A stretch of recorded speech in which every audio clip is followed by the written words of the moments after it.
the master himself descended from the shaman with a shout. With the voice of the chief, heavenly Malak, and with the Shafar, and with the Tekiah Gedolah Yahweh. And the dead and Messiah rose first. After that, those that were living and remaining were seized together with them into the clouds and had a friendly encounter with the master in the air, the unseen realm. And so we the later generations are always with Yahweh from now on. I'm gonna tell you about the anointed silence, not an act of kingdom defiance. The truth is plain as that day. One generation will seize the way away, come what may. Messiah came down to meet and greet. How different, how awesome, how sweet. Oh my, oh my, oh my.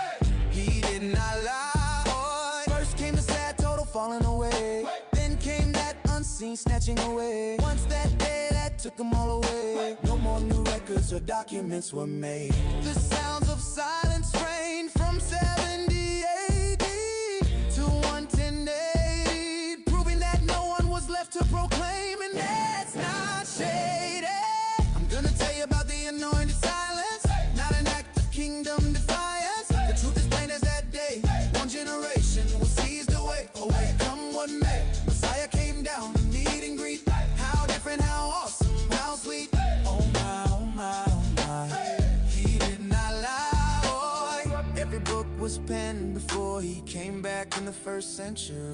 Then 40 years of silence, wait for 40 years after he reappeared. Then 40 years of silence, wait for 40 years after he reappeared. Why then the people's conscience not seared? Their response won a great fear. He returned when the remnant yearned for the parousia in the fellowship clouds. Now we know how to break that silent sound. Shout it, shout it, shout it out loud. The sound of silence broken by you and me. The silence for 40 years following 70 AD.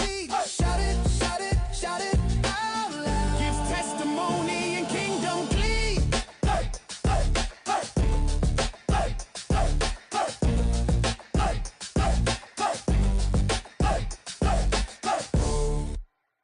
For the master himself descended from the shaman with a shout. With the voice of the chief, heavenly Malak, and with the Shafar, and with the Tekiah Gedolah Yahweh.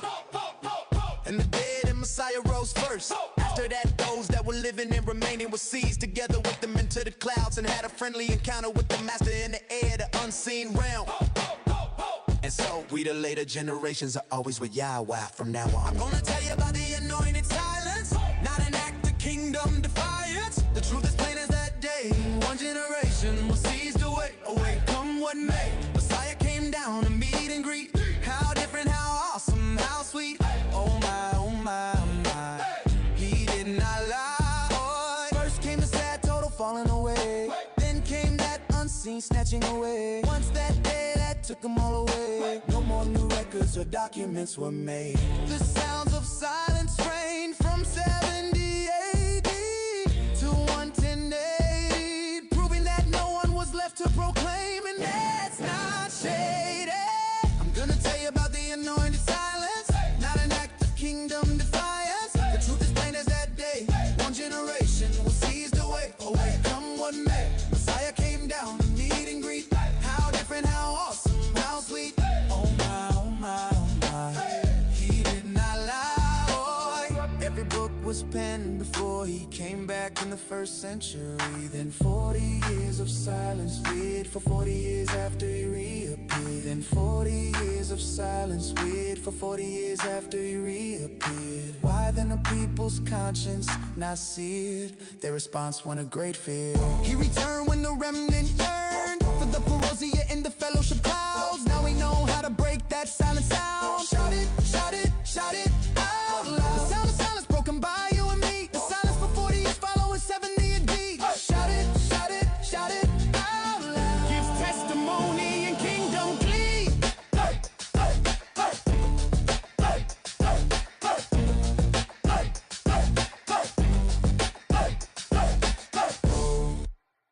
For the master himself descended from the shaman with a shout.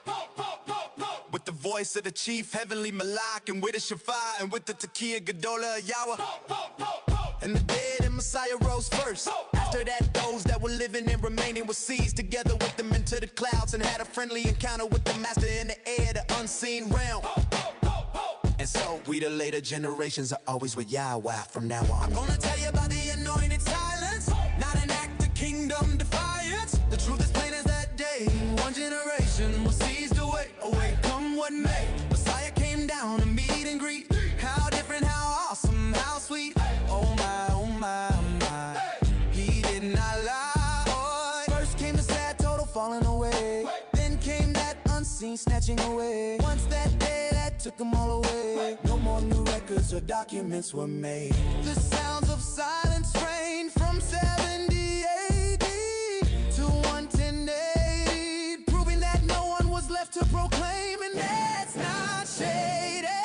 I'm gonna tell you about the anointed silence, not an act of kingdom defiance. The truth is plain as that day. One generation will seize the way away, come what may. Messiah came down to meet and greet. How different, how awesome, how sweet. Oh my, oh my, oh my. He did not lie. Every book was penned before he came back in the first century. Then 40 years of silence, wait for 40 years after he reappeared. Then 40 years of silence, wait for 40 years after he reappeared. Why then the people's conscience not seared? Their response won a great fear. He returned when the remnant yearned for the parousia in the fellowship clouds. Now we know how to break that silent sound. Shout it, shout it, shout it out loud. The sound of silence broken by you and me. The silence for 40 years following 70 AD. Shout it, shout it, shout it out loud. Gives testimony and kingdom plea.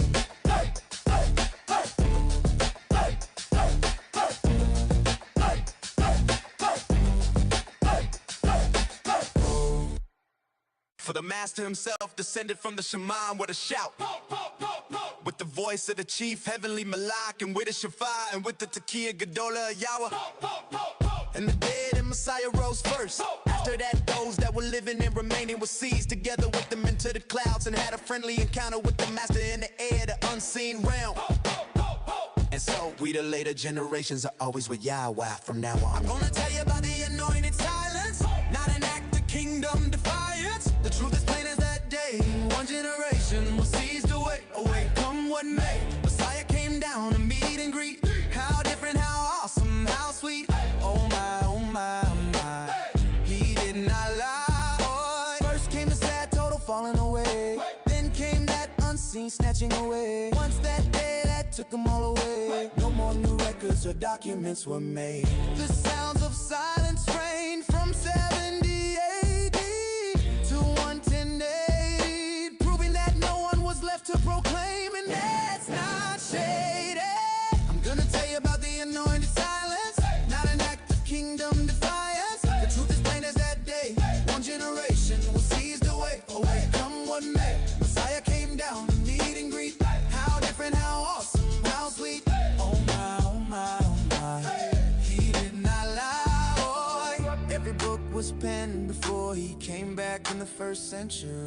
Then 40 years of silence, wait for 40 years after he reappeared. Then 40 years of silence, wait for 40 years after he reappeared. Why then the people's conscience not seared? Their response won a great fear. He returned when the remnant yearned for the parousia in the fellowship clouds. Now we know how to break that silent sound. Shout it, shout it, shout it out loud. The sound of silence broken by you and me. The silence for 40 years following 70 AD. Shout it, shout it, shout it out loud. Gives testimony and kingdom plea.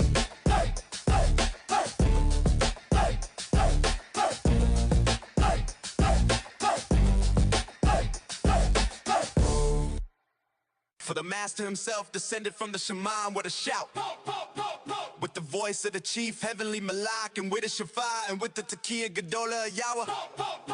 And the dead and Messiah rose first. After that, those that were living and remaining were seized together with them into the clouds, and had a friendly encounter with the master in the air, the unseen realm. And so we the later generations are always with Yahweh from now on. I'm gonna tell you about the anointed silence, not an act of kingdom defiance. The truth is plain as that day. One generation will seize the way away, come what may. Messiah came down to meet and greet. How different, how awesome, how sweet. Oh my, oh my, oh my. He did not lie. First came the sad total falling away. Then came that money snatching away. Once that day that took them all away. No more new records or documents were made. The sounds of silence reigned from 70 AD to 110 AD, proving that no one was left to proclaim, and that's not shady. I'm gonna tell you about the anointed silence, not an act of kingdom defiance. The truth is plain as that day. One generation will seize the way. Oh, wait, come what may. Messiah came down to meet and greet. How different, how awesome, how sweet. Oh my, oh my, oh my. He did not lie. Every book was penned before he came back in the first century. Then 40 years of silence, wait for 40 years after he reappeared. Then 40 years of silence, wait for 40 years after he reappeared. Why then the people's conscience not seared? Their response won a great fear. He returned when the remnant yearned for the Perosi.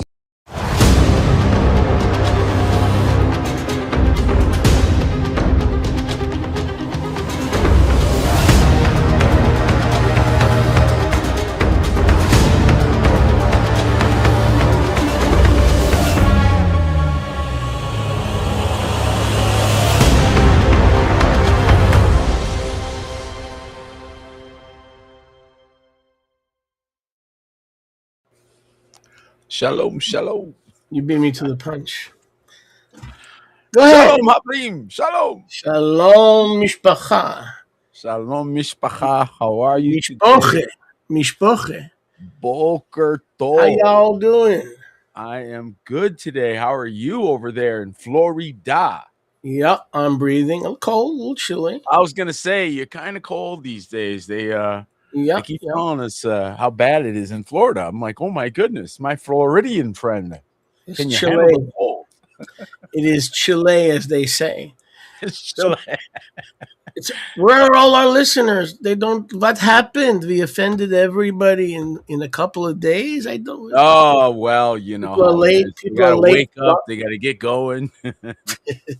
Yeah. Early in the week. Shavuot Tov, everyone. Shavuot Tov. So did you were you thrown out of the cabin after last week's podcast? No, actually, boy, I tell you, Mindy and I have some of the best talks. We feel like we're like a marriage lab. we're always running experiments. But when she found out you had 7,000 something about something, and you were cracking up on the air, I thought maybe she took it personally. Oh gosh, no, we have the best chats. That's my bestie, man. 7,000 of anything is a bit much. Eggs, toast, Moshe Konachowski's. I tell you, those who will not bow their knee to Baal. That's what I think of when I hear. That's right. 7,000. That's right. That's right. That's what I think of. 7,000 7,000 soldiers, 7,000 men of Yahuwah. That is true. Stand firm and believe. I tell you what, we're watching a lot of people awaken. Your hard work is paying off. Congratulations on the courage you demonstrated in walking out some of the things that you've walked us out on. And I am just thrilled beyond words. I keep getting more excited, which tells you something really is happening because, it ebbs and flows usually, but it keeps going this way, which is very, very good. I'm very thrilled by the results. I'm loving the fact that the conversations are shifting.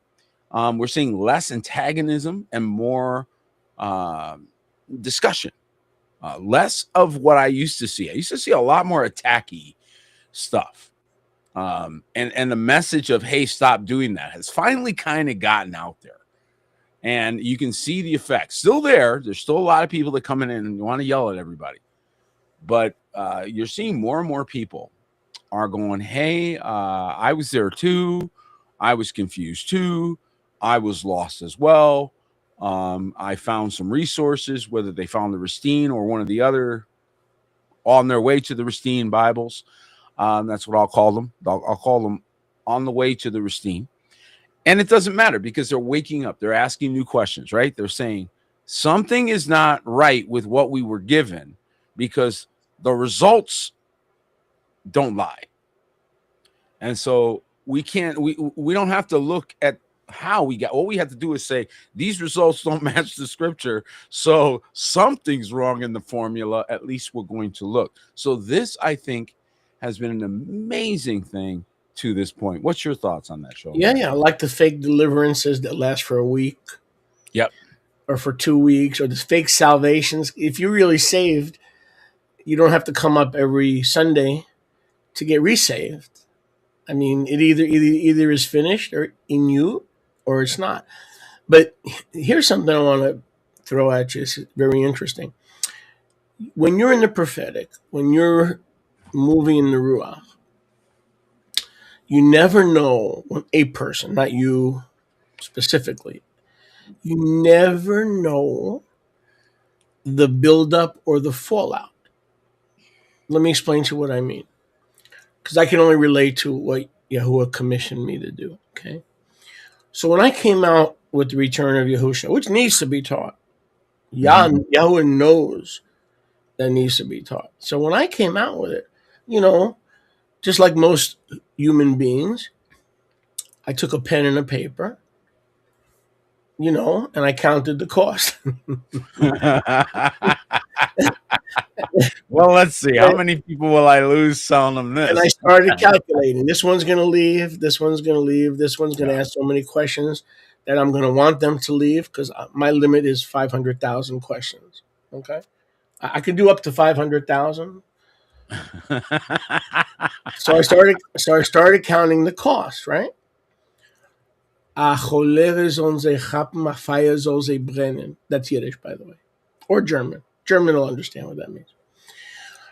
So I'm like, whoa, you can't catch the tail of the prophetic.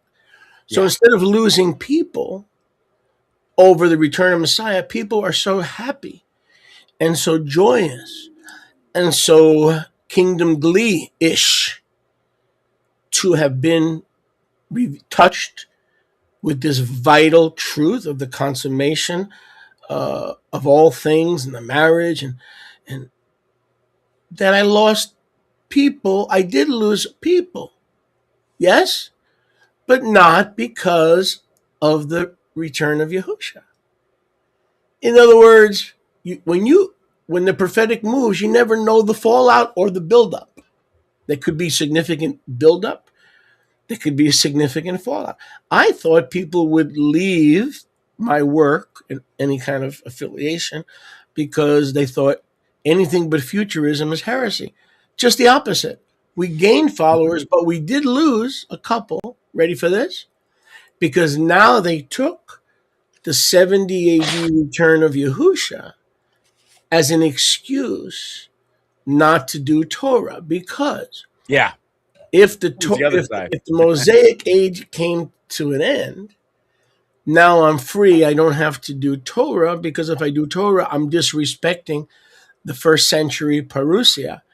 And so there was a fallout. But wait, there was a fallout, yes, but not what I calculated. You get my point? Okay. Yeah, I'm getting. You can't always tell where it's going to be.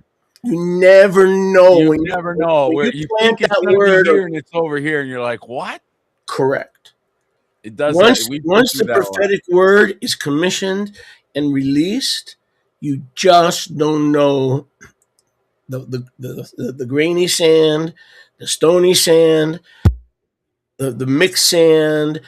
You don't know the benefits. You don't know how it's going to benefit the kingdom, or how it adversely may reduce the kingdom, where people just go into disobedience, just like the futurists, and say, well, if everything has been done away with that was affiliated with the temple, so has the Shabbat, so has the Moadim.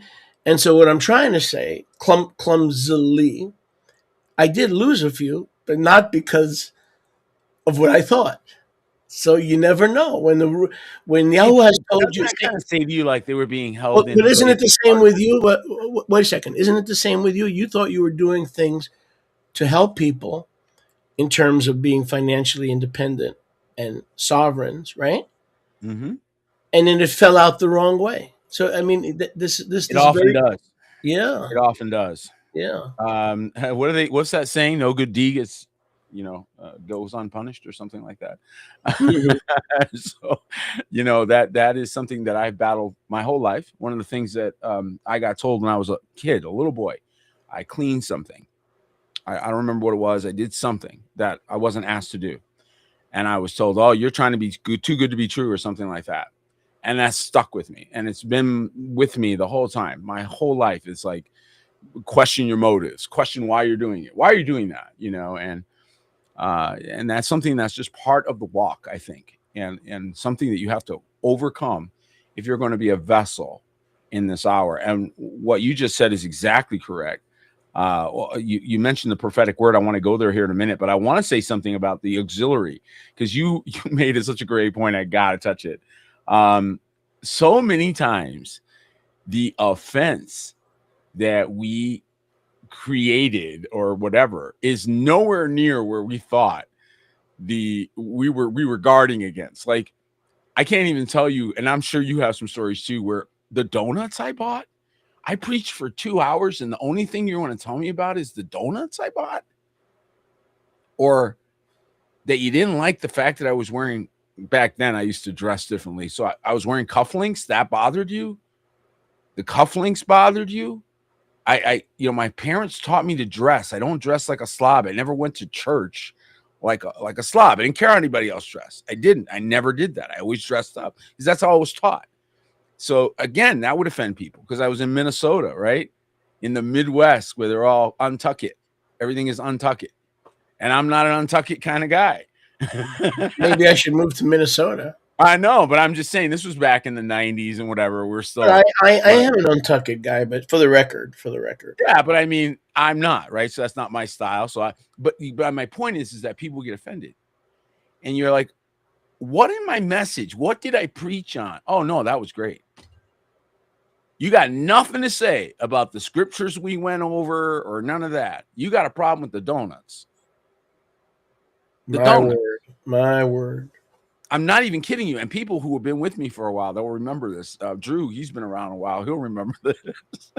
Okay. Drew probably remembers everything. Drew he's like my historian. He is like literally the guy I go to. So remember this, Drew? And he goes, yep. He was there, I love that. Because, you have a witness. And we all watch as people's expectations were imposed in meetings, in ministry. Their expectations became more important than the delivery of the message, than the meat of the word, than the meat of the word, than the work of the ministry. Yeah. Okay. And we got, and something Sholiak and I were talking about behind the scenes on the way up to this broadcast, guys, is the level of distraction that has now been put out there in the public just to give us all something to talk about. Okay. And we need to now say, is everybody now fully convinced of how cuckoo that world is? I don't want to talk about right wing. I don't want to talk about left wing. I don't care about left wing or white wing or red. I don't want to support any of it. It is all disgusting. Are we done yet? And I hope so, because I hope everybody goes, okay, I'm done with that. Let's get on into the new kingdom. Let's get on over into the understanding of the age we're in. Let's start walking in what we've been given, because these people are crazy. Yeah, and absolutely. But getting back just for a second to the fallout. So, like you were saying, and like I was saying, when you under a commission from Yahuwah, yes, the word will prosper, right? Where he sends it and how he sends it. Mm-hmm. And sometimes that prosperity, as you well know, is a reduction. Sometimes it is a trimming. Sometimes it is a pruning. And like I said, I did everything but take a notepad. Okay. And I say, okay, Father, 2 houses, I count the cost. True name, breaking the 3rd commandment, I count the cost. And then you try to figure who's going to leave you, who's more likely to leave. I'm just human, right? Yeah. But you can't put the Ruach in a box like that. You can't. Because so far, not a single person has unaffiliated because of the parousia, right? The economai of 70 AD. But I'm getting fallout. People go, "Oh, you mean I'm free? I don't have to do the Torah?" It goes to show you that the eschaton, or the way in which they viewed eschatology, it's exposing cons. Okay, I'm sorry, I'm going to say it. I'm going to pull the Band-Aid off. Exposing cons. Oh, I was only behaving because I wanted to get this. But now that I know that that is behind me, well, then my behavior incentive is gone. Wow. Okay. Mira tú. Well, now we know. So you just exposed yourself. Well, not only that, but think about this. So I said to one individual, I said, okay, is Genesis 126, 124 through 26 in the Torah? See, yeah. So, well, you said the Torah has been passed away. Since we're not under the old heaven and earth, then that also is not applicable for today. Well, what is it? Well, that is be fruitful and multiply. So that means you're not allowed to have intimacy with your wife because that's part of the old heaven and earth. That was a nice one. That was a nice one. That's where they bring in the. There was no response to that. That's where they bring in the exception. Not responding. Yeah, that's where they bring in the exception card. Now let's take Shabbat. Hey, brother, I'm under grace. Yeah, let's take Shabbat. Shabbat has nothing whatsoever to do with the Torah. It is a creation ordinance that is recorded in the Torah and then given to the covenant people. Right. But it predated the Torah.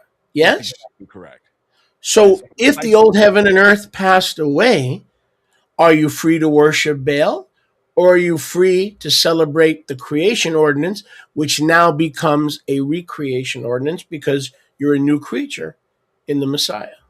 Wouldn't the knowledge of isn't the Shabbat a recreation ordinance? Yes. And wouldn't the knowledge of these things make you even more dedicated? More dedicated. More dedicated. If you now know that they are in fact true. Right. And that he keeps all his word. How can if that doesn't put the fear of him in you, it should. How can the return of Yahusha make you less spirit-filled, less dedicated, or reverse anything that had to do with creation way before there was a Moses? Right? Be fruitful and multiply. Without be fruitful and multiply, we would have no Moses. If we had no Moses, we would have no Torah. We'd have no Torah. Or not on earth anyway. So, the fact is that he sent down the Torah to us. The word came down on Mount Sinai. That was the interruption of artificial intelligence. So don't think it's a new concept. They were artificially intelligent back then too. Okay, it was all artificial. Believe in a bunch of nonsense. Gobbledygook. Okay? And he has to send down divine intelligence to straighten out the man. Yeah. Okay, he has to send down brains because we were listening to Egyptians and Babylonians, and we're all going like this, just like you do now. If you listen to, which one, left-wing news or right-wing news, you're going to go the same loopy. You got Egyptians on the left and Babylonians on the right. Which one to the left of me, jokers to the right. Here I am. You want me to break out? The Egyptians are blue, to the left and the Babylonians are red. To the right. Here I am, stuck in the middle with Peter. Exactly. And everybody's waking up going, never mind. And they're turning it all off. And good for you, by the way. All of you who are going, oh my goodness, you're throwing away your blue hat, your red hat, your purple hat, your freak flag. You're throwing it all away. Good for you. Wake up. Wake up. And realize that all of that was a distraction, a circus. Just like church means circus. Well, that's what they're taking you to. Why?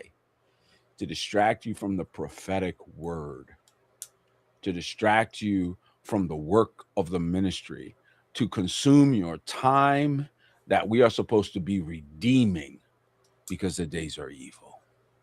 Absolutely. So my exhortation to all of you is turn all their channels off and walk off and say, you know what? I've given you all the time you deserve.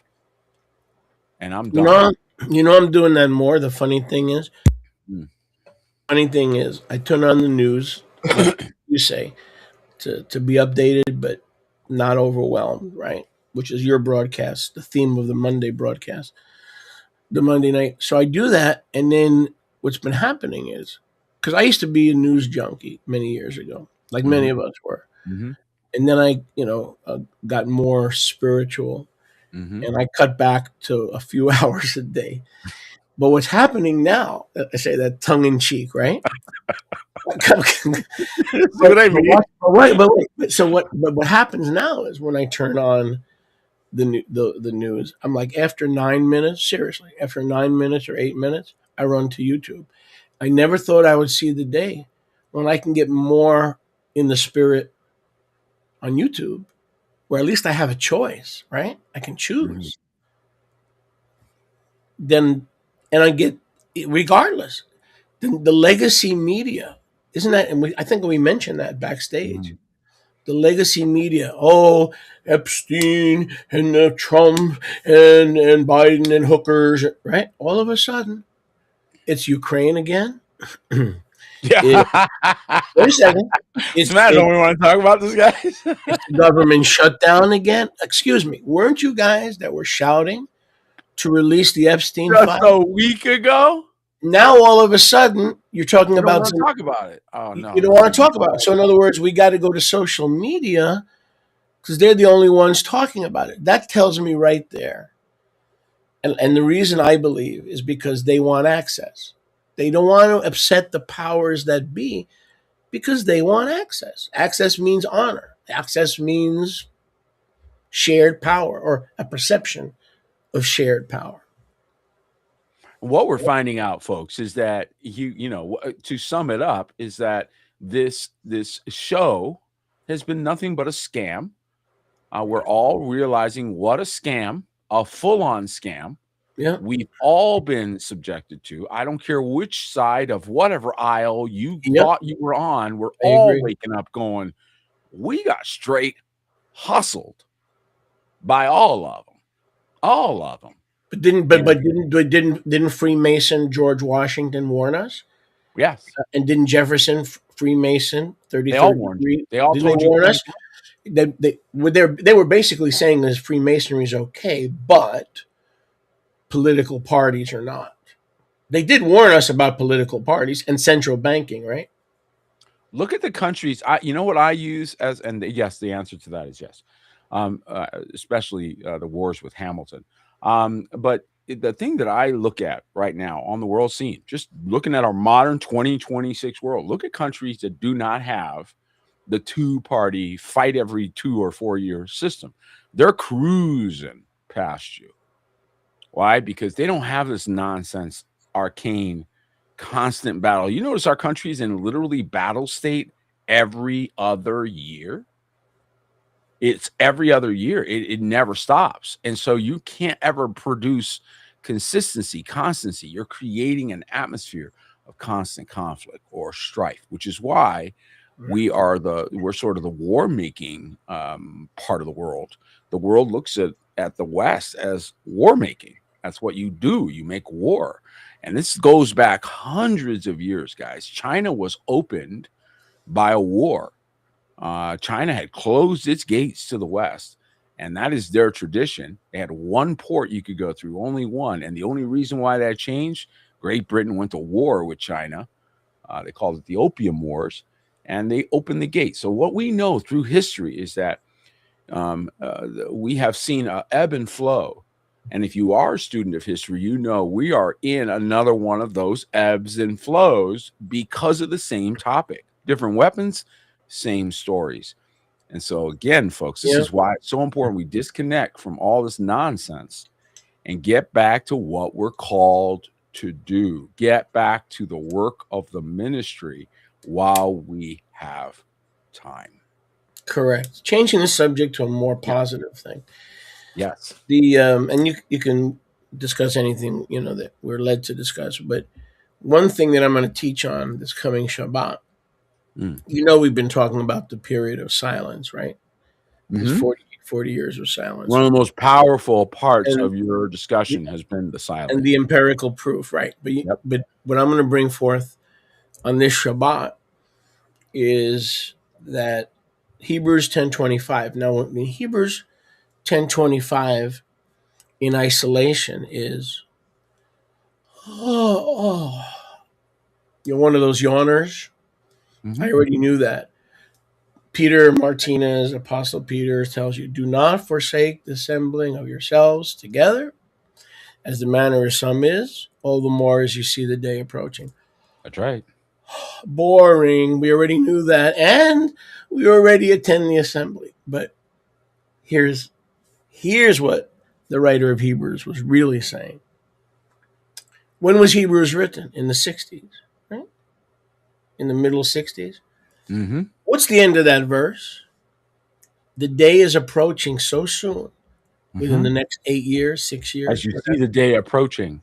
that if you're not in assembly, you're gonna love this. If you're not in assembly, you're not going to meet the master when he comes.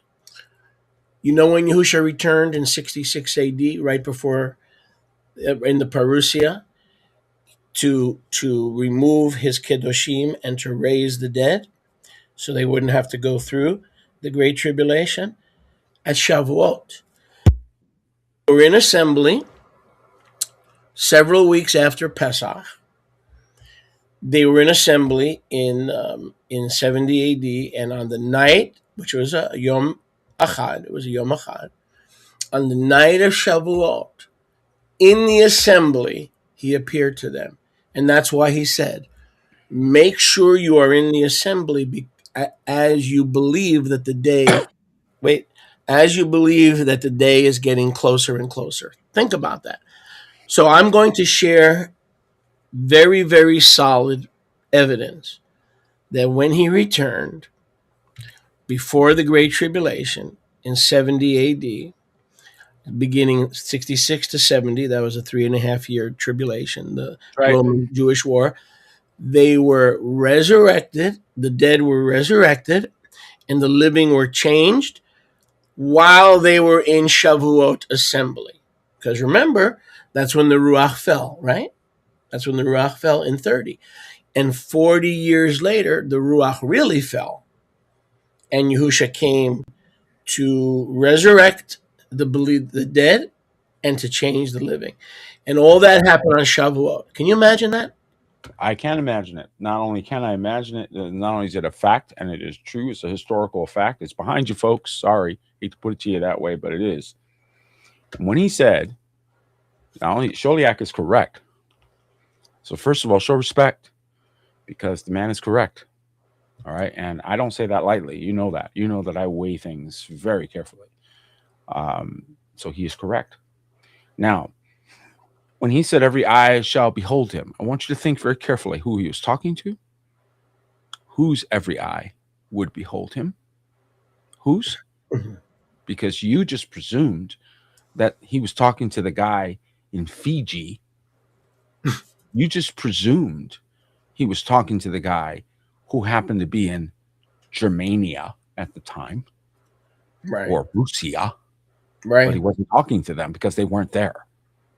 And they weren't covenant people. So if I said, and I'm standing in amongst, my brethren, and I say, everyone's going to receive XYZ, am I supposed to get a note from a guy in China who says, hey, by the way, am I included in that? What? Or some guy in some other place, right? So I think we make a lot of presumptions when we read, first of all. So every eye, that's just one thing. So every eye where? And then, so who was he talking to? And what obligations does he have to those outside of covenant? What obligations does he have to those outside of covenant? Can you tell me what obligations he had? So if you were not in the assembly, on the 8th day, okay, after he completed the 7 days of the feast, after he completed first fruits, and you weren't there, you wouldn't have been able to see him because he went in amongst his brethren. So you wouldn't have known, because he honored what he said. They had to be in assembly, united. Correct. But remember, Right. And this was in the Galilee. This wasn't in the. This wasn't in Jerusalem where you're describing. Same thing though. Same point. You're making the same point. Right. But I'm pointing at another example, saying, "Do you see that assembly where he told them to go to? He told them to go together, and they went and they stayed together. And guess where he appears? Correct. Let's dissect that verse.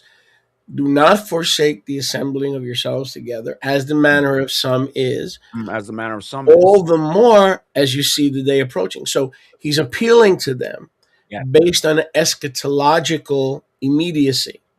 But I'm saying to you that he used the 8th day as a precursor to drop this example in them, so that when they had to wait the long wait, the short wait would remind them that he keeps his word. So the short wait, go to Galilee, I'll meet you up there, was a short wait. You understand?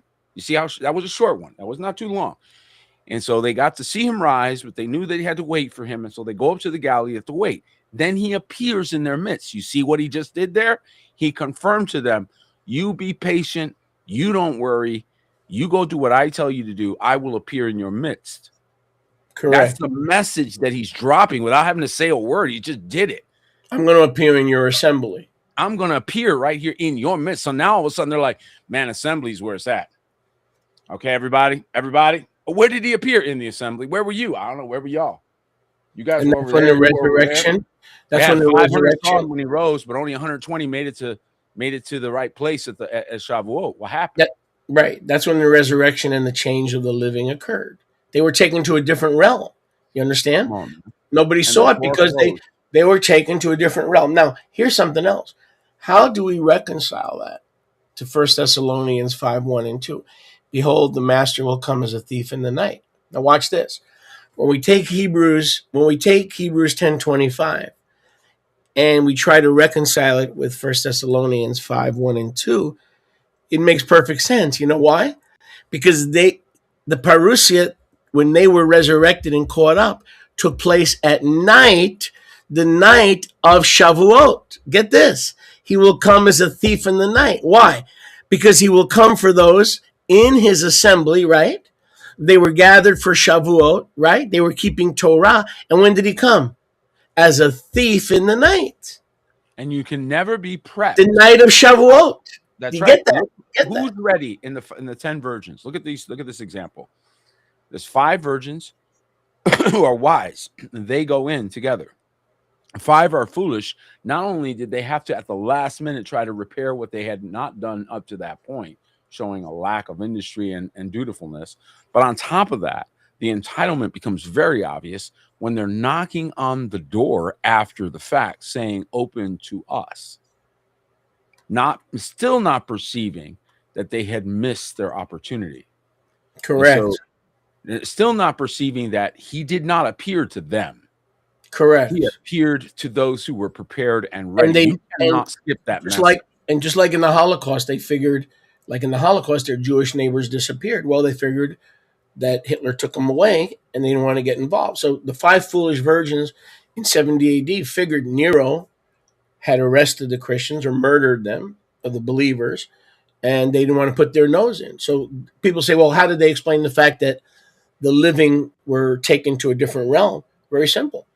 The Neronic persecution. They didn't want to get involved. It was brutal.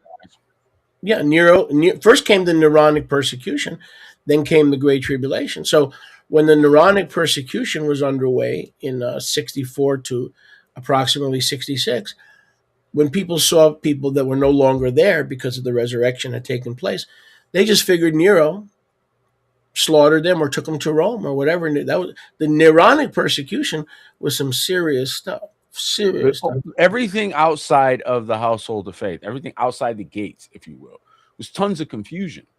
Still is. We're sorting from the outside, if you will, like, oh my goodness, what happened here? And only those who have the right heart, who have the heart to obey, because you cannot have access to the tree without obedience to the commandments. I hate to break it to you. That's so right. Anybody that said, oh, you know that, well, then you must not want access, because that is still what it says. It has not changed. So That's you right. want access to the tree. This lesson has been a long lesson about you best to keep his word. Yep, Okay, it's been a absolutely. long walk around this whole thing, and I'm not going around again. So you guys go right ahead. And to the unbelievers in the first century, when he returned, he came at night, the night of Shavuot. So he came like a thief in the night. And Mhm. like you said, in the assembly to resurrect and to change the living. And it was in the night like a thief. Why? Because the outside world that was not obeying him to look up for your redemption draws nigh. He And came as they a, were, and then by the way, that happened all over the world because people left he Shavuot came as a thief. He came in as a thief. 33, right? When he rose again, and then they got Shavuot, the Ruach comes down, and then they go back to all their countries. So they're filled with the Ruach, filled with the Ruach. I mean, speaking, touching, healing, filled with the Ruach. They go back to all over the world because they had come for the feast. And now they go back to all their countries. So over that next 40 years, the word was going to the people that it needed to go to who were in assembly. The time had come. I said the time had come. And the word went out throughout the whole world to all believers, all who were authentically inside, and they were all given that word. So when So they were taken, okay, when this occurs, of course you're not going to hear about it. You got all the left behind angry people left. You got all the people that are looking for excuses or making up reasons why they're still Star Spangled Awesome. Look how entitled they are. They're knocking on the door after the fact saying open to us. Oh, you must have made a mistake. but they had logical reasons because they knew Nero was rounding up believers. They had all So kinds of logic. they This is the logically craziest world out here. explained that people were missing. And now let's top it off with that. In addition, in Second Thessalonians 2, Sholiach Shaul spoke about the great apostasia. So Right. instead of, let's say, I'm just going to throw a number out there, Mhm. instead of, let's say, 500,000 believers in Judea, Samaria, etc., there were 2,000. So number one, you have slim pickings to begin with. So you go from and these are made up numbers, but you get my point.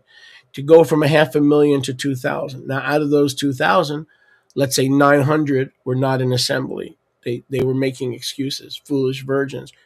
So you're left with 1,000 people. So when we talk about people disappearing It in the wasn't as first, many as you think. it wasn't as many. It wasn't as many And because remember we what are witness to that because I'm going to tell you something. A lot of people might watch a broadcast and they might participate in this and that, but when it comes to really walking, when it comes to being part of the assembly and caring about that assembly, oh my goodness, the numbers are usually ridiculously And low. remember what Yahusha, that's right. And remember what Yahusha said in Luke 18:8.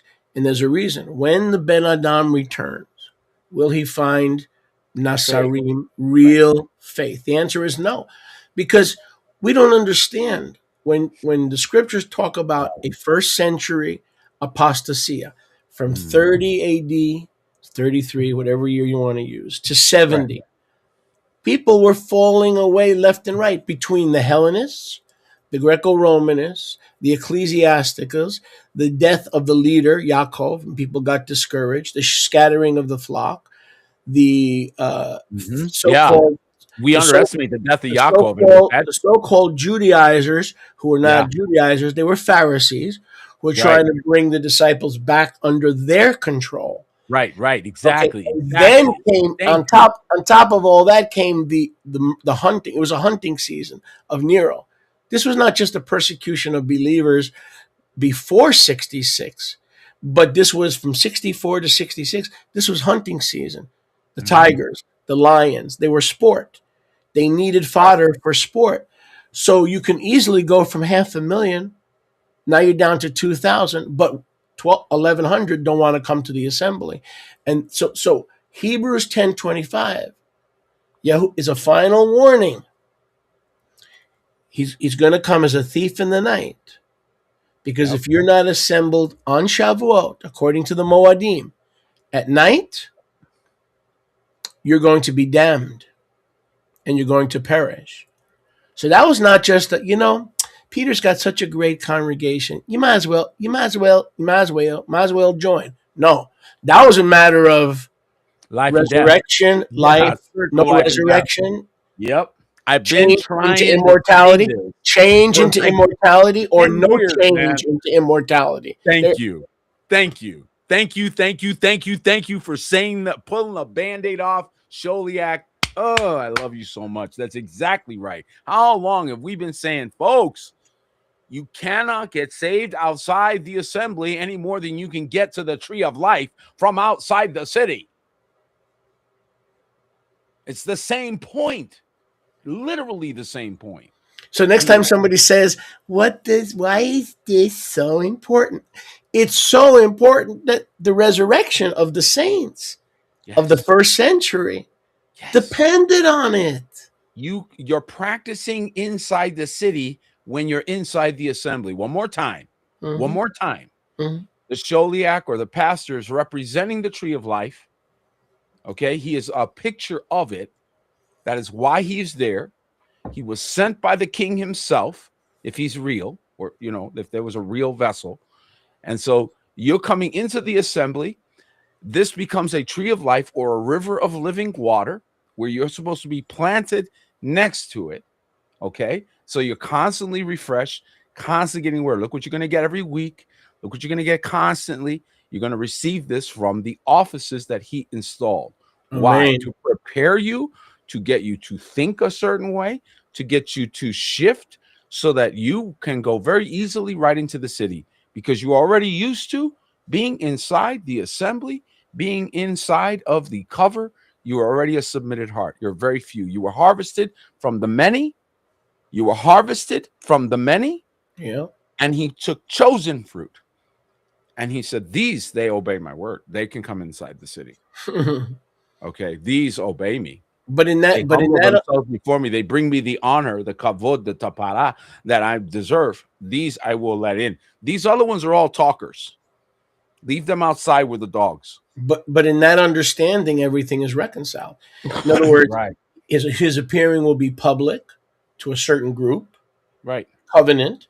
But on the other hand, it'll also be as a thief in the night. Now, Yeah. we The ones that they weren't in covenant. through this understanding, we reconcile it because he literally came in the night, right, on Shavuot. So even there, you have a Torah connection. Even there, you have in other words, even the parousia was aligned with the Moadim. Yahuwah does nothing outside of angelic time. He does nothing. And that's what makes Enoch so great. He's the apostle of time. Okay? Now, Enoch is not the apostle of eschatology. Enoch is the apostle of time. of time. People say we Time. follow the Enochian calendar. The problem with that is there is no Enochian calendar. There are Enochian principles That's it. in his That writings, covers the principles of time. Period. principles of time, but it's angelic time. It's Yes. angelic time. Boy, there's a point, and we're not going to go there today. What we are going to talk about today, though, really quickly, is the prophetic word still coming? Do we still get the prophetic word? What is the prophetic word for the hour? Is the prophetic word of the hour red hat, blue hat? Is that the prophetic word? Is that the word of Yahuwah that has been coming? Pay attention to politics and all this other nonsense. What is that he told us? What did he warn us about? And I know, Sholiak, you've been given multiple prophetic words through the last 20 years as we've walked to this spot. So now people can see something today that they couldn't see 5 years ago. But I don't bother telling them because they don't believe me. They don't believe anybody can hear from Yahuwah. So I don't even bother telling them. If I told somebody I saw the helicopter of Jimmy Carter crashing before it took off to rescue the hostages in Iran, nobody would believe me. So I don't tell them. I would believe you. And I think one of the reasons why it's important that we share these things is so that they would say Yahuwah does still speak through people. Because if he used that Puerto Rican guy, I mean, if he's using this Puerto Rican dude, okay, and he spoke to him, I'm at least as good as that Puerto Rican I love guy. Puerto Ricans. I don't. I'm at least as good. Don't be so harsh on yourself. I love and that's what you know, but it's what you should think. It's what you should be, he's no respecter of persons. And when he gives warning or he's saying, who's want to listen? Who wants to listen? Who's ready to sit down with me? And on May 14, 2013, we started a 3-day fast. And now anybody that's done fasting and praying knows that usually it's at the end. If anything, you're going to get, if you have a 3-day fasting and praying, you usually wait until the very last second and maybe you get something. Maybe you don't. Maybe you just get through the process, right? So I didn't know what to expect. That's usually the case. You don't know what to expect. You just knew it was time to pray. It was a time period of deep reflection about some of the things that you're seeing now in the news. We were getting in the Ruach. Okay, so the things you're seeing now in the news that are coming out, especially the thing that just came out, the stuff that just got released and all that, that was what was in us in 2013. We were praying about. Lots of people were involved in that, and so we went to a 3-day fasting and prayer period, and it was literally on the very first day. So that's what made it very unusual, because usually, again, you have to wait. So it was the very first day. It was May 14th, 2013. I did not take note of the date until after. And then later on I went, oh, wait, that's a significant day of the year, right? So anyway, I had an open vision. And in that open vision, I saw the Civil War. The United States was in civil war. And it was essentially government fighting itself. The country had turned inward and turned against itself. And how about its allies? How about turning against its allies? I did not see anything outside the United States. It was all internal. And there was a lot of smoke. And they had, I gave a long detailed, it's on my channel. So if you guys want to listen to the long detailed version of this, you can. Again, go on to the Remnant House channel. You can find, just look up Civil War and you'll find the word.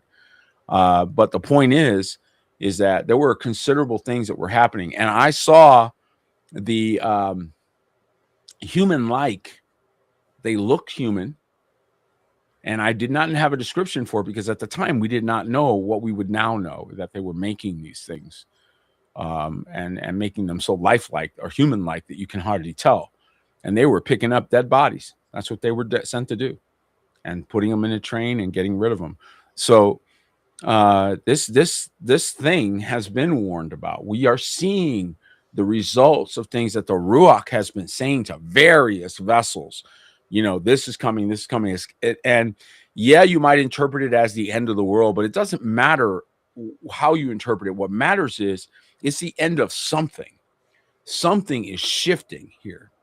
And it is important that you recognize that you are in the midst of a massive shift, just as it was in Israel. So this is why we look back at these examples. And when we see he kept his word and is certain, then you go, okay, if we're in a similar moment to what they were in, and he's doing the same thing, like he's going to keep his word, you best to get into assembly. You best to get into the places where you submitted to Yahuwah, so that when he looks down, he sees you in your place. He sees you where you belong. Don't look to the left. Don't look to the right. Don't worry about what anybody else is doing. You do what you're called to do, boo-boo. Okay, right. You get to your spot. Right. This is all hands on deck.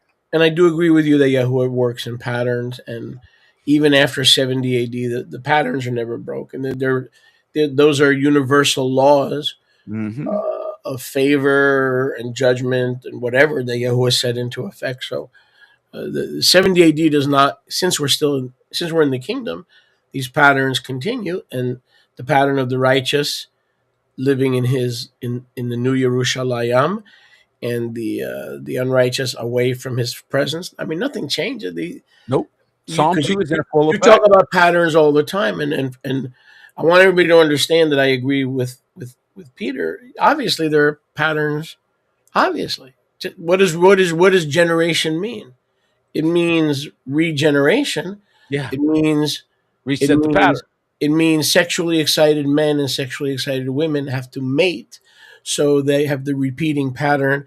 If you didn't have a repeating pattern, there's no new generation. So Messiah's coming did not affect this generation being born, or the next one, or the one after that. So let me put it to you another way. We can't ignore patterns. Patterns are here to stay, right? Patterns are here to stay. It's pretty obvious from the historical record to me, and this may not be obvious to everybody else, but what it looks like to me is he pulls his firebrands out of the fire. He wants those who stood up against his enemies and said, I don't care what you do, I'm not backing up. And there ain't no other way to give us that test but that we are in an environment that forces us to go, we ain't budging. And then he's proud of you. Okay. Then he sees you and says, now that's my son. Now that's my daughter. And harvests. I don't think that's changed for millennia. I think that's been the same program. I agree. Running in every generation. It's been different bad guys. It's been a different Nero. Okay, we got a different Nero this time. Who's playing Nero? Who's gonna play Judas? Come on, who wants to play Judas? And that's why the word says, and that's why the word says in Hebrews, you're talking about a test. Without the test, we can't be proven faithful. That's right. But it says, but wait, it says, I'm not going to test you. You examine yourself to see if you're in the faith. But that's the believer. So when the trial comes for a believer, is to examine yourself. It's not for Yahuwah. It's not for Yahuwah to punish you. It's for you to say, wait a second, let me examine. And I do that in my teachings all the time. When I get into too much grace, I turn right and go back to Torah. When I get into too much Torah without any love and grace, I stop and I go back to grace. In other words, what I do in my teachings, I always examine myself and say, okay, there's going to come a point also when I've discharged the 70 AD responsibility, the burden of the word of Yahuwah, which, by the way, is called in Hebrews Maaseh. It's the same word for tithe. Okay? Man, so when I discharge the Maaseh of Yahuwah, then I will go back to something that some consider more balanced, but not until I have released that burden. So yes, I agree with you that examining is important. And the tests are to prove who his jewels are, the ones who come out of the fire. And the fire has patterns. The deliverance has patterns. The lion's den has patterns. Nero becomes Hitler. Hitler becomes Mussolini. Mussolini becomes this one and that. That's right. The newest one. We had the newest one right there. But listen, here's something that you're making a point of that I've been writing about that you didn't know. So we did not coordinate this. There's no way he would have known I was writing about anything in my private studies. My wife would be the only one, because she's the only one I talk to about this. So she's now my witness. And what you're describing is the difference between external questions being asked, things being dictated that come from the outside of you, and they don't actually change you. The only thing you have is compliance or defiance. That's it. That's all there is. Versus the believer, versus the authentic, born again, genuinely transformed out of the kingdom of darkness into the kingdom of his dear son, the very small number he's talking about, the tiny number. They don't operate this way. They do not operate from the outside in, as most of the people you see do. They operate from an internal question, an internal review, an examining of themselves. This is a very different paradigm. Watch this now, because when you have an external question, somebody asks you to do something or puts it to you from the outside, there's no cognition. There's low cognition, I should say. They're barely only detecting whether or not the person is even logical or not. There's no character development. There's only compliance or defiance when it's coming from the outside of you. There's external behavior modifiers. You have to have them on the outside in order for that to have any value. There's no calculation. There's only performance. And that's why it'll fall away the moment you change one fixed point. Oh, by the way, this piece of information isn't quite true. It shouldn't change anything, but because they were depending on that, it's all external. You understand? It's not inside the person. Versus the Ruach on the inside. Watch this now. Because on the inside, what happens when you start to ask yourself the same question you say, how may I help you, to a person? What if you ask yourself that question? How may I help them? What happens if you ask that question on the inside instead of the outside? It's the subject of one of our patents. And the fact is that if you do ask the question on the inside, it starts an entirely different cascade. I said it starts an entirely different cascade. Why? Because you have high cognition instead of low cognition. So he's bringing your brain and your renewed mind into the conversation. You need to think. You haven't said a word yet. You have massive character development, because without internal questioning or self-exam, there is no character development. One more time. Without a self-examination or internal review, there's zero character development. Right. And where would I start? I would start with, am I saved? Am You I, start with any question am I you really ask saved? yourself. Okay. And then calculate between fixed points. Now, what happens? You start developing volition. What is volition? Means you have determined something. You made a choice. You choose it and you hold it because it's yours. It's not put on you from the outside. It wasn't imposed by grandma and grandpa. It's something you came to. You Right. sat, you received it, and it changed you. Volition occurs. Now you have internal behavioral modifiers, not external. No, that person no longer needs a rule out here. That person's operating from within. Agreed. From Yeah, within. I And agree. that is what creates a proactive, Yeah. authentic Yeah. disciple. And That's it. in the first place, I would self-examine anybody, encourage anybody, is, am I right with Yahuwah? Am I saved? Number one. Yep. And am I right with Yahuwah? And Right. Yep.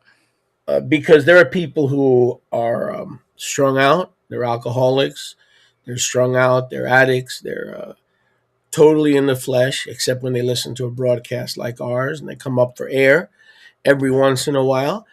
And they think they're going to go through the new gates because they tune into a Christian program once a week. So if the examination has to be inward, the first place I would start was, am I saved? Second place would be, am I as committed and loving Yahusha today as I was 30 years ago, 20 years ago? Or has my love grown cold? Has my love waxed cold? That's the first place I would encourage anybody to start. Personally. That's right. I think you're absolutely correct. I think one of the things you should ask yourself in the same line of thinking is, am I a spectator? Because the spectators is what you find outside the city. They all can watch, but they cannot participate. Yeah. Now that should put a serious weeping and gnashing of teeth in you right now. Just the thought you might be included in that, you should be checking, right? So where do you check? Do you check on the outside? Do you call somebody? No, it's all in here. It's the beating of the chest. It's the authentic asking yourself, am I really? Because you know something, you can fool me, you can fool Sholiak, but how many know you ain't going to fool yourself? You're going to say to yourself, wait a minute now, you know better. And then you calling yourself out. Look at that. Look at that examination. Funny how that works. You know, the best integrity is the integrity gift a man gives himself. But you were touching on that before. You were saying that what's happening around us with the politics of the day. That's right. That can bring out either righteous indignation, Yep, or a defense of the indefensible. Now, people are going to read into that, thinking that I'm talking about the White House. Wait. But I'm not. I'm not necessarily talking. I am, but not necessarily. In other words, the politics will because you see people. I had a family here who moved all the way. Listen to this, Peter. I had a family here who moved all the way from Washington State, right?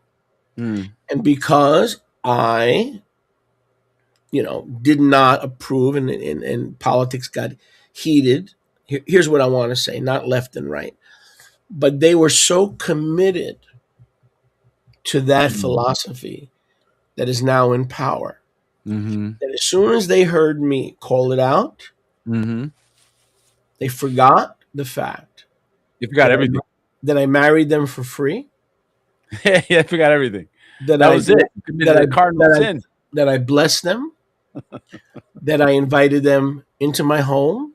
Yeah. That one of the parties had 25 years of following me around the country because I used to travel when I spoke. And when that person was single, she would follow me. She loved my ministry and my team.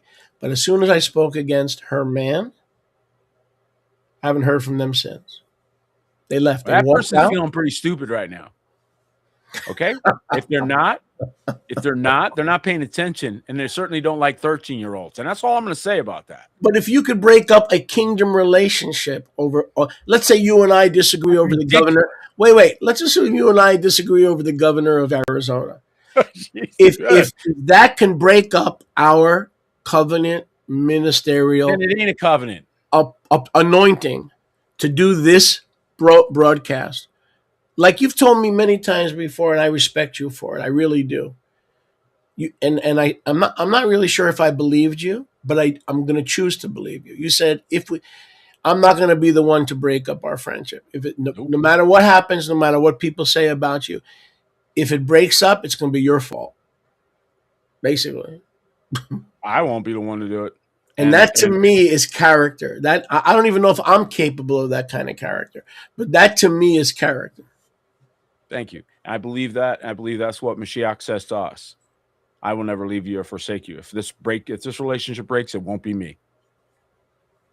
It won't be me. I will be staying still. A joke someone said, it's a marriage joke, but I think it's a good one. And this is a little admonition, a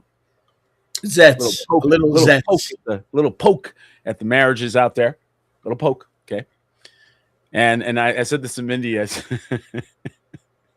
when we first got married and I'm driving along, you're all on top of me, man. I can't barely drive. You're on top of me so much. Okay, I can't barely get. No. I can't even get barely down the road, man. And you're kissing on me and loving on me and touching me and everything else.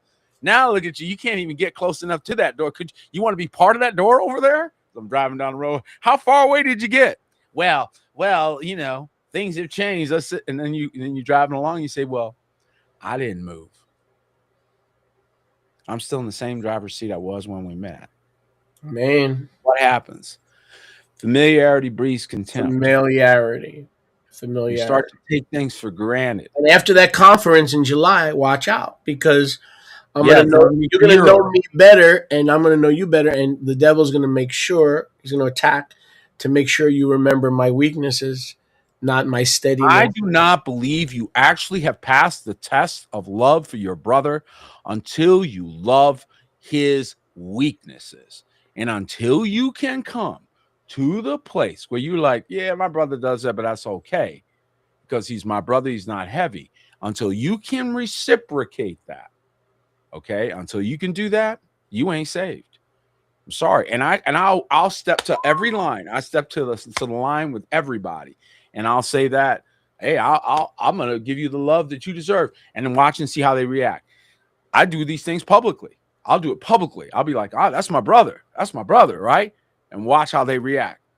If they respond with, it's like they drew the one half of the fish, you have to draw the other half, right? Same concept. You got to be the one to say, I'm a brother.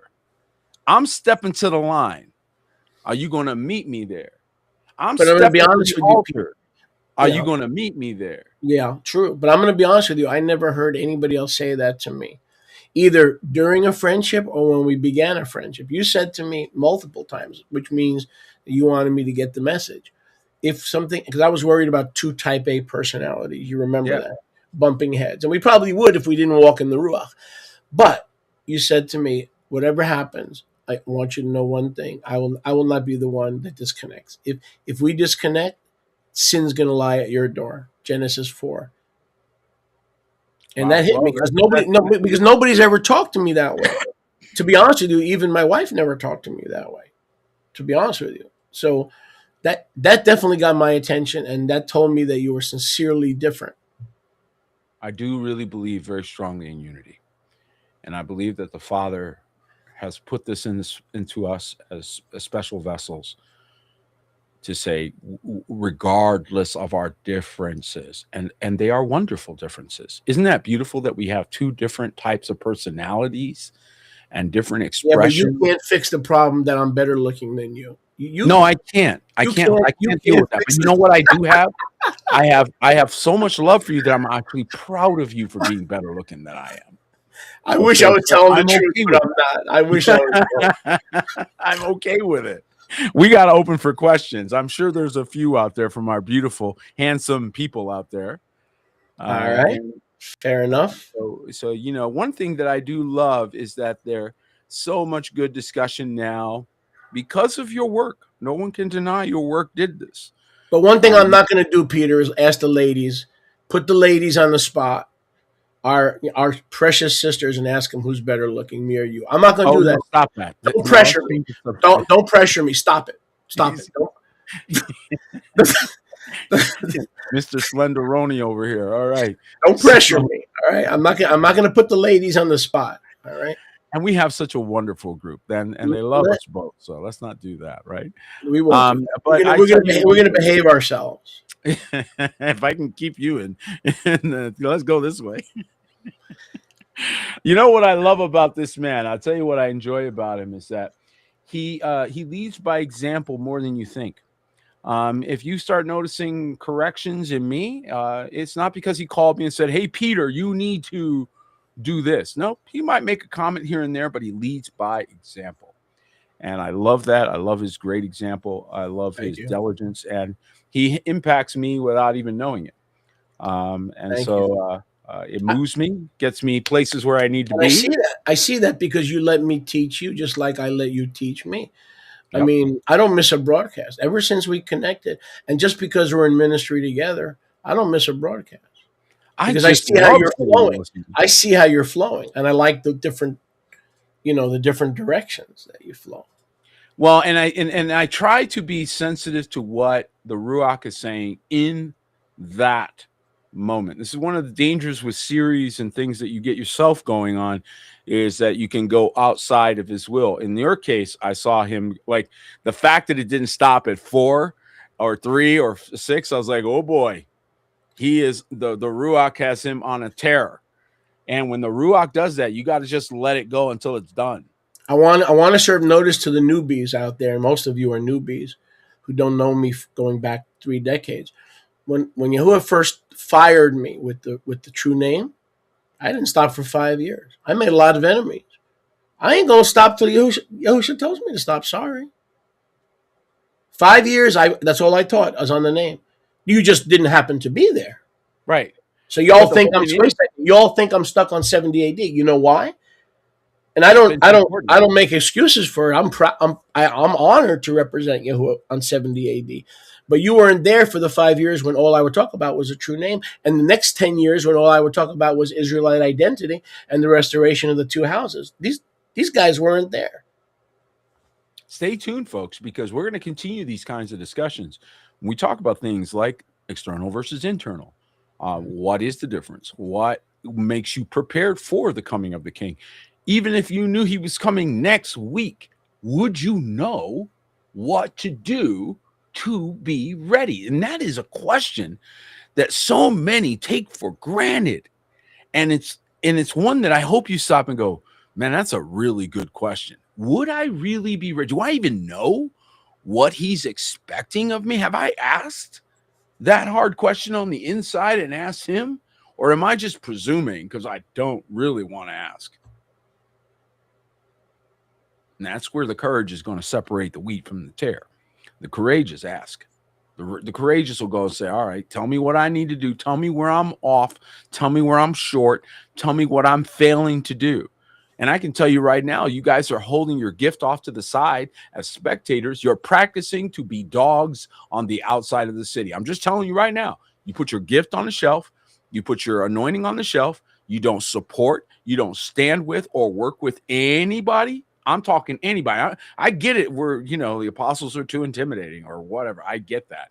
Man, be supporting somebody, working somewhere. Standing there being a spectator just said, I volunteer to be a dog on the outside of the city. And by the way, we don't have any questions, so we'll just keep going a little while longer. What else is on your heart, Apostle Peter?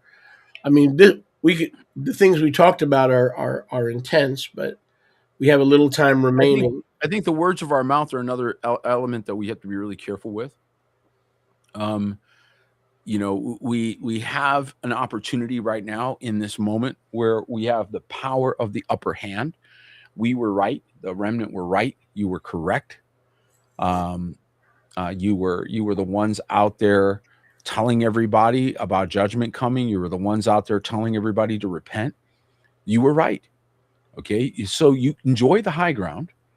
And now begin to preach and teach and share the gospel of the kingdom, the truth of the kingdom, the kingdom. What gospel are we commissioned to preach?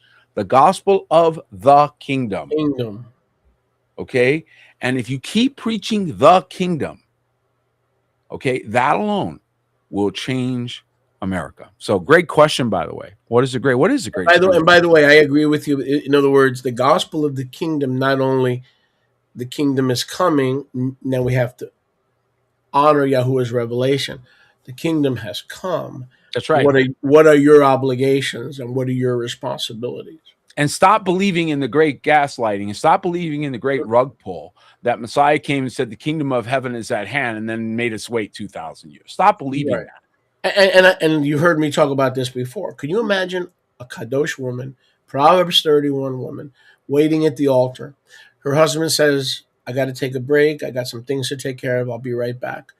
And waiting 2,000 years. Do you know any women in the natural who would wait 2,000 years for their bridegroom to show up? I mean, she's literally all dressed up in her wedding garment. The notion is crazy. That would be the end of it. It's a crazy notion. It's not even fathomable. Now you have sufficient evidence. Now you have plenty of evidence that has been now presented, empirical evidence like the silent years and things like that, that force you to reevaluate. I hope you all do. But that aside, forsaking the assembling of yourselves together, in other words, holding your gift outside while you review all these things, is a bad idea. Connect your gift. Support the house that you belong in. Stand with your brethren. And when you get offended, and then while you're there, you can ask your questions and learn or figure certain things out. But get in. And when you get offended, not if, when you double down on the eternal. Oh, that's a good word. Yeah, that's a good. We got to start saying it like that, huh? On the eternal commitment. No, wait a second. On the eternal commitment that you made to me. Come on. According to Amos 3:3, that rhymes, by the way, before we even started walking together. Okay, you did an Amos 3:3 with me in the Ruach. Before we get to Rachel's questions, let me just share this with you. Amos 3:3 is not translated properly in most scriptures. It does not mean how can two walk together except they be agreed. It means the following. How can two walk together unless they have read the terms of the covenant that will allow them to walk together? If they have not reviewed the terms, how can those two be in agreement unless they have agreed to the terms? You and I didn't know each other from Pinocchio knowing Donald Duck, okay? But apparently we had the same understanding and the same view on things, and you reviewed the terms in the Ruach before we even began our journey. Right. So it was a Ruach thing where the Ruach, it was more of an appointment. Yeah. See, the problem with the church is we're going to go into the basement and pray, even though we hate each other. We don't have anything to do with each other. You're a Baptist. I'm a Methodist. We're going to pray until we come into agreement. And therein lies the fallacy. You don't wait to come into agreement. You don't start walking with an assembly or a person until you already are in agreement. That's right. How long is forever, guys? Well, let me put it to you this way. Your salvation lasts as long as you are a member. How long you want to be a member? Your salvation will last as long as you are a member. How long would you like to be a member? Well, how long would you like to sign up for? How long? A week? Okay, 1 week life. You want to sign up for a year? 1 year life. You want to sign up for forever? Forever life. Which would you like to sign up for? Which box you want to check? You want to visit? Makes perfect sense. You want to just visit? Is that what you wanted? Okay, you can visit. We'll let you visit happily. You want to do one lifetime? That's it? Just a little lifetime? Come visit. Makes perfect sense. Okay. You want eternal life? Wait, hold on a minute. You want it what? Hold on a minute. Come on, you're kidding, right? You serious? You seriously want eternal life? Oh, you signing up for forever? Forever. What you sign up for is what you get. You signing up for forever? Oh, well, that's a different form. Let me get that form. And you notice Yahushua didn't say to the Pharisees, look, we have disagreements like we do, like everybody does here. Sorry. You could say you don't, but you do. Oh, that's a great question, Mindy. Let's pray together. Wait a second. We disagree on just about everything. Allegedly, people talking amongst themselves, but we're all Bible believers. So let's pray and come into agreement. No, you do not walk and join and become achad until you are in agreement, because coming into agreement is not biblical. It says where two or three who are in agreement come in my name, there am I in the midst of them. Because you're not going to ask the master to come into your variance, I think this is into why your we don't share. stereotypes, Yeah. into your schisms. Master, we don't agree on anything. We hate each other, but your word says two or three are gathered in your name. So here we are. Please come into our schisms. You have made an excellent point. That's exactly correct. And that's what the church does. And that's what the Messianic movement does. No, if you're, I'm going to say this to all of your people, because I can't speak for any, for me, I can speak for my people. If you are part of Peter's ministry, you are in agreement with Peter. You're not going to come into agreement. Your declaration of your presence is that you are currently in agreement. Right. It's like the calendar thing. We had to put that on there. We only had 3 things to join Remnant House, and we decided this has to be part of it because it caused so much conflict, and so we had to add that. But it was originally no strife, pray for one another, and honor Yahuwah here. This tells me you're here. This is your house. So and this is how I would know. It's that simple. And it's funny how every house has basically the same 3 rules. All houses do. When you really look, they all have the same rules. But I love your question, Mindy, about internal versus external. Thank you for asking that. You have an inside, you got inside knowledge on the importance of this. What would be the fruit of each to know which you're walking in, whether you're asking, whether you're operating in external versus internal. This is the key. You ready? Where your behavior modification comes from. You see, if you're waiting outside for someone to ask you a question or to demand something from you from the outside, that means there's low cognition. You're not even thinking about this stuff. There's 0 character development. Okay, so when it's coming from the outside, it's a rebuke, yes, but it's meant to trigger you, not tell you. There's a difference.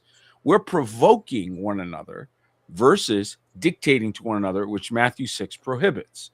So no character development comes from the outside, only compliance or defiance. That's all you get, is a little bit of a training. That's it. External behavior modifiers are meant to be temporary. They're only meant to be there while you are learning and getting a point. That's it. Because there's no calculation. You're learning from a third party. You are not calculating your answers. You are only learning. And so therefore, anything you are doing in that mode is performance only. You are acting or being a hypocrite, okay? Because it's coming from the outside. Watch this. So he does something different. He writes a new, he says, I'm going to give you a renewed covenant. I'm going to put it on your Torah, on your heart and your mind, so that now, instead of asking some priest or asking somebody out here, which never really actually transforms you anyway, and only makes you a conquered people, teaches you slavery thinking, okay? Instead, you ask yourself the question, is this the right thing? And you're asking inside, where he's going to meet you. Where does he pour his ruach? On the inside. Out of your what flows rivers of living water? Your belly, right? And it's the workings of the heart inside, okay? So what happens when you ask the question on the inside? This is the fruit you're going to see. You're going to see a person of high cognition. They're thinking. Doesn't mean they always get it right, because they may be in some trial and error, but at least they're thinking, and you can tell the difference. You can tell. Watch. They'd start developing massive character. Not because, again, they're flawless, but because they're comparing results. Okay? Internal questions improve your character right away. Who said rend your hearts and not your garments? Yeah, come on, somebody. And then you calculate differently. Why? Because now you have fixed points. Things like my eternal covenant, my identity in Mashiach, my brother in the assembly, my responsibilities as a brother or a sister and a son or a daughter. These become fixed points in the way that you function. They don't move. The Torah of Yahuwah, not movable. It's fixed. So what happens? You start to move within these fixed points. This is all internal. You develop your own volition. In other words, your will. Okay. So you say, thy kingdom come, thy will be done. What happens? Your will becomes his will. Your volition is his volition. And that makes internal behavior modification. So what is the result? Authenticity. You may not like the person though, but they're authentic. They believe what they believe. And this is the reason why Sholiak and I come into such agreement, because we already did the work. We're not doing the work now going, oh, let's see if we agree. No, he did the work. I did the work. He calls me up and says, Peter, I'm gonna preach on this. I'm like, go get him, Tiger. You're right over the target. He didn't have to teach me anything. There were certain things I learned as we walked, but the point is I was already in agreement with him. You see what I mean? It wasn't something that I had to come into. And that's his point. And that's a very, very good point. Right, It doesn't matter which one of us were going to hit you first. Rend your heart, not your garment, says Yahuwah. And Deuteronomy 10:16 might kick in. Internal versus external. Yeah, exactly. Deuteronomy 10:16, Yahuwah says to Yasrael, circumcise the foreskin of your heart. Come on. Okay? So what gets you into the kingdom? Is it the internal or the external? Come on, man. It's the internal. Come it's on, a kingdom man. issue. The external, Come on, man. the external is just forcing a kingdom issue. I'll put it to you like this. Whom the Son, who's on the inside, if you abide in me and my word abides in you, okay, the Son sets free is free indeed. You're literally describing the difference between a slave and free. This is the reason why we're doing the technology we're doing, because one of the things you guys are not noticing that we noticed that you didn't notice is that they are using AI to train you to be a slave. I'm not going to go into this right now, but I'm going to go into it at a certain point. And I'm just telling you, they're using AI to train you. And how may I help you? Seems so simple and innocent. But let me ask you a question. If I take that same question, how may I help you? And instead of saying it to my brother Sholiak and say, how may I help you, Sholiak? And put all the cognition responsibilities on him and put him in the spot where he has to now tell me. And that's hard to do. But what if instead I say to myself, how can I help my brother? You know full well that what I will put on myself will be very different than what someone would dare to ask me. I will put more on myself, right, okay, than anyone would ever dare to ask me. There's the difference right there. Yep. I fully agree. So, no, what is it? Okay, very good. Shalom, apostle, and shaliach. Okay. I wonder what is the greatest thing. Shaliach must be you, and apostle must be me. What do you think? How about you be shaliach, and I'll be the apostle? What do you think? What do you think is the greatest danger to the body today, Rachel? I think that a few things. That's a very good question. The first thing. Let me have a shot at this, please. Mm-hmm. The first thing is the ultimate denial, denying the deity of Yahusha, that he's the Word that has become flesh. Mm-hmm. Number two, some form of Gnosticism, that he did come in the flesh, denying the deity, the divinity of that word. Number two, the biggest danger is a dishonor and a disrespect for the leaders of the army, pretending that we don't have leaders in our army, that the risen king didn't leave us with any leaders, as opposed to Satan's army that has principalities and powers far above disquieted spirits who live in dry places. That we are a leaderless army, and that the doctor, the lawyer that can save us money or save our lives, theoretically, medically, is worthy of double honor, whereas the representative of Yahuwah is some kind of a water boy or a schlepper, as we say in New York, a schlepper. So those are the first few things that come to mind. I'm not going to say division, because that's a normal response, and that's an obvious thing, although sometimes division is from Yahuwah, like in the case of Israel divided into two houses, or like in the case of Acts 13, where Barnabas where Paul and Barnabas had to split. So regarding John Mark. So that's the first thing that comes to mind. Hopefully that helps. Peter, your your shekels.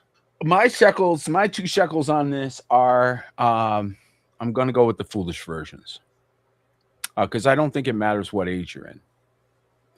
I think that the age you're in is the end of the age for you.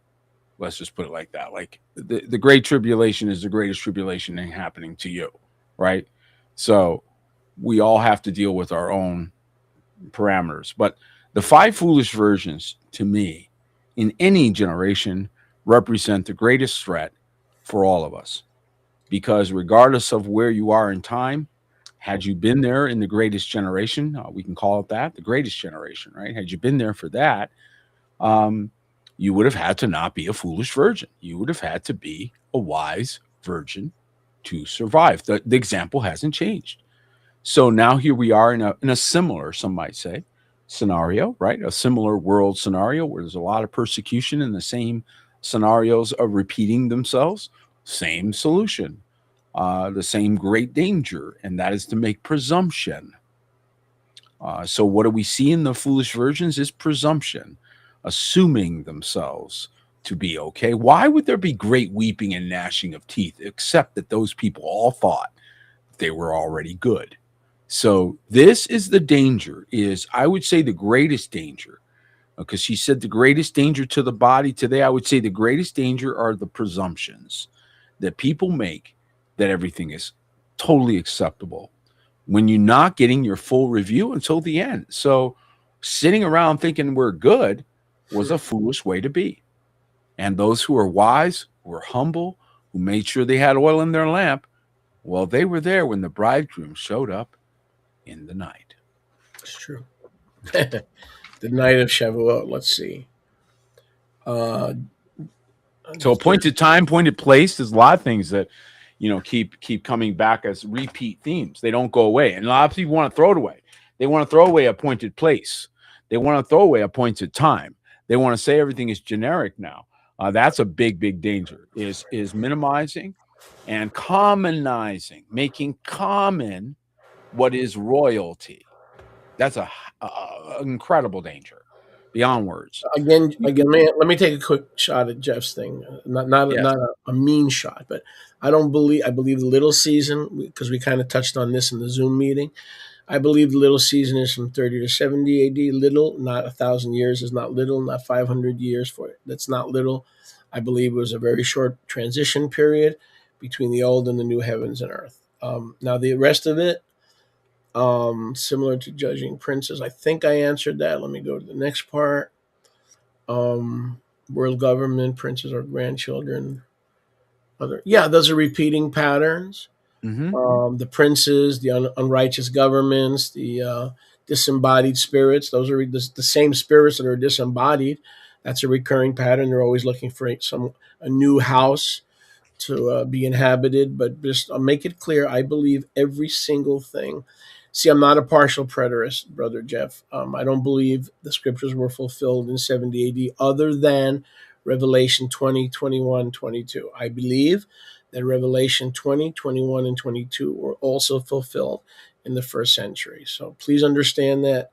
And that's the perspective that I believe is from the Ruach.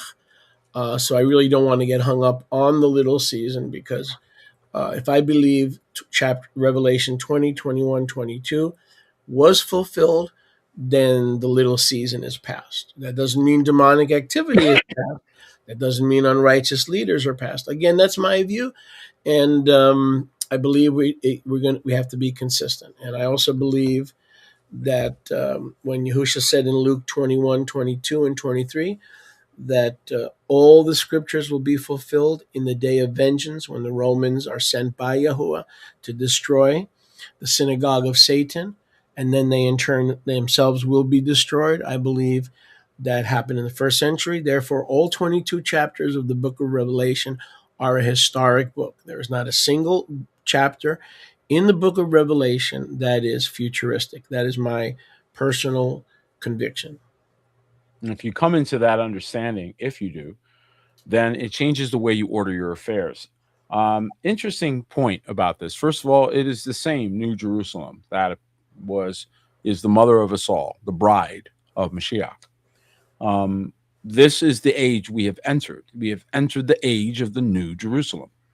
And so when you look at it like that, you say, okay, what are the entry requirements? They haven't changed. What? Yeah, they haven't changed.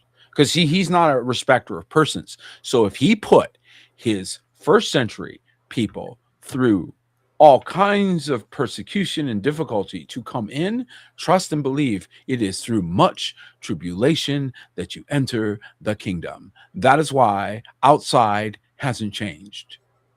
Yeah, That's why you still have to go through the Pharisees. You still have to go through persecution. You still have to go through the tests of Mark 4. You are not going to get a different entry exam than they got. Their example to you, and the fact that he fulfilled his word, is meant to encourage you all, so that you say, no matter what I have to go through, even if it costs me my life, I'm going to continue because he keeps his word, and I want in just like the ones that got in back here. Now they are your examples. I agree. How to get in. Perfect sense. Yeah, absolutely. Those, they continue. Because we're almost out of time. Let me just address Jeff again. I appreciate that, Jeff.